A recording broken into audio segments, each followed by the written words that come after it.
here you have all the information that you need, including download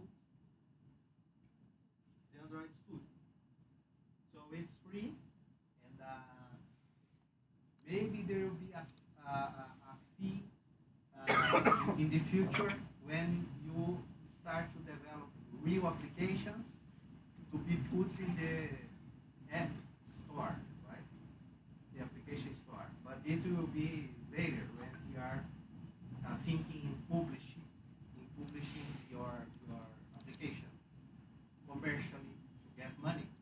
But all the development is free. So you have the IDE to do all this work and everything. It's free, so you can do this. And there are a lot of other information, and maybe the most important that usually they have channels to help you to develop the application and to answer questions. So because one thing is you think that how to develop it, but when you start to develop the application, you will face a lot of problems and doubts, and so they have channels to answer your questions, forums where other developers have the same problems. And, oh, what library I do to do that or this? So they have like this kind of channels, forums to help you to develop your application. Okay. So yesterday I had some questions. How can I download the library X? So here you have a lot of information, how to choose the correct library, the correct function to do what you want. And yeah, it's a very good source of information. The same for iOS. So for iOS, it's developer.apple.com, and you can download also the applications to develop your application, the tools to develop your application, and so it will depend what kind of device you are thinking to develop, right? So, and here is the equivalent for the IDE for iOS is SDK, and yeah, so it's a very good source of information to visit developer.apple and developer.android. Okay?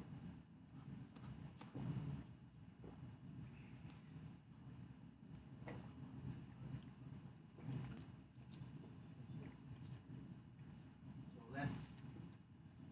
let's go back to the presentation. So Android Studio, very important for Java to be used with Android. Um, Flutter, it's another framework to be used with Java.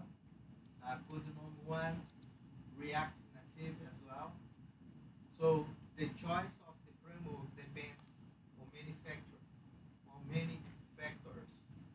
So as your familiarity with programming language and specific platform requirements, and of course what requirement you have for UI and UX, user interface and user experience. Internal, external.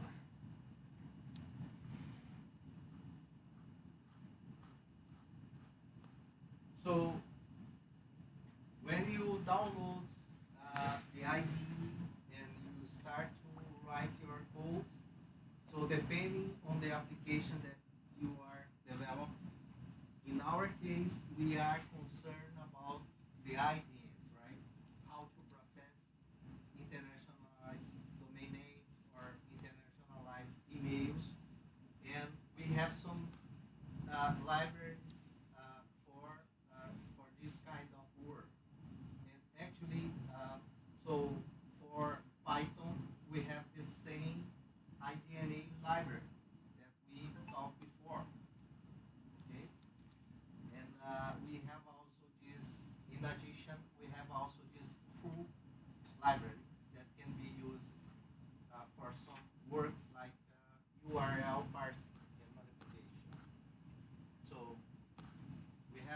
two libraries that can be used for Python when developing applications and when you need to manipulate internationalized domain names.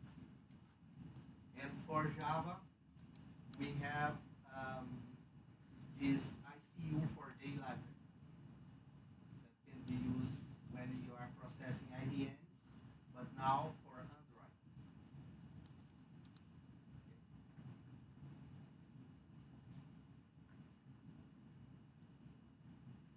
So here an example using Python.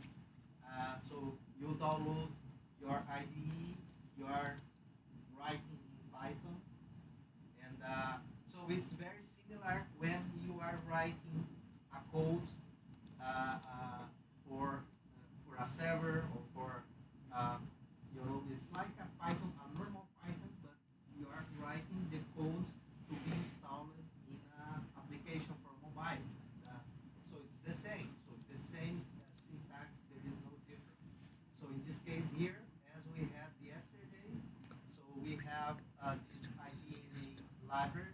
You import this, and in this case here, they are this encode method is converting the IDN. In this case, I think it's Chinese, maybe, to ASCII. And if you need to decode from ASCII to IDN, you use decode. So here we have an example for this. The encode would be this with the format in ASCII, starting with accent, and then applying again the code and transforming from ASCII to IDN.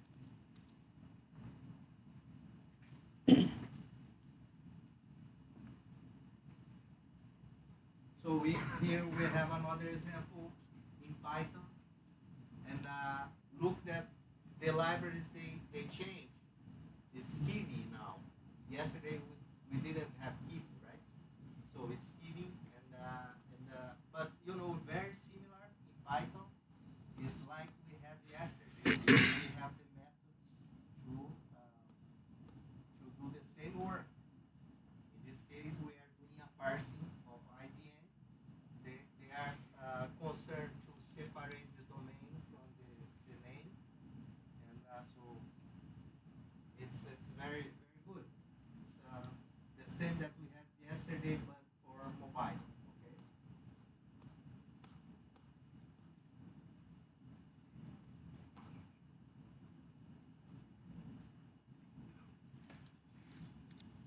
So here we have it. Another example in Java, processing IDN. So the same, encode the code. So in this case, we are using an Android this IDNA library.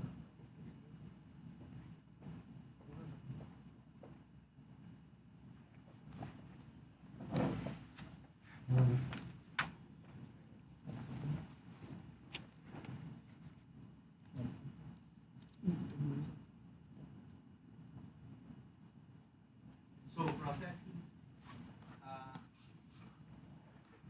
email address internationalization in mobile device. So we have some relevant libraries for internationalized email, and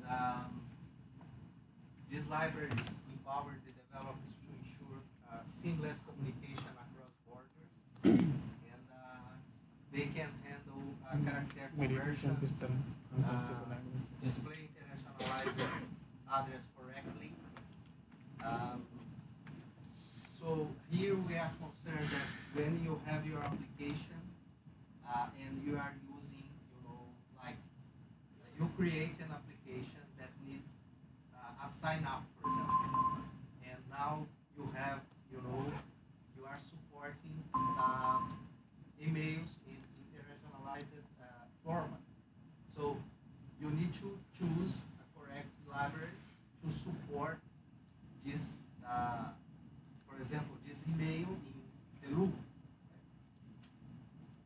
And so you need to adjust your application to support not only in ASCII but also in Peru. So you need to use the correct libraries to support this. And we have some libraries for Python and Java to do this work. So in Python, for example, we have this Kiwi framework, and the modules SMTPD to be used when you are working with emails. Here we have similar codes that we had yesterday, but now for mobile device. But you know, it's pretty similar. Basically, you are configuring here the email. Now you are configuring your account, username, password, some configuration regarding the port, and here you are creating the mic type. So from who we are sending this email to subject. Here a part to attach the text, and finally we have here to send the email. And so it's pretty similar we had yesterday. So the concern is that you need to verify exactly what libraries you need to use for mobile apps. In this case here for Python, we are using this Kiwi.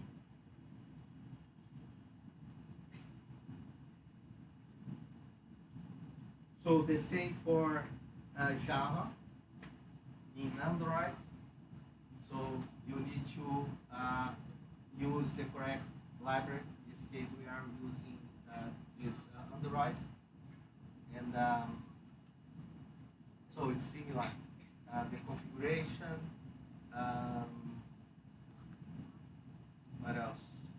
How to send. So it's like yesterday, but now you are using a different library and method.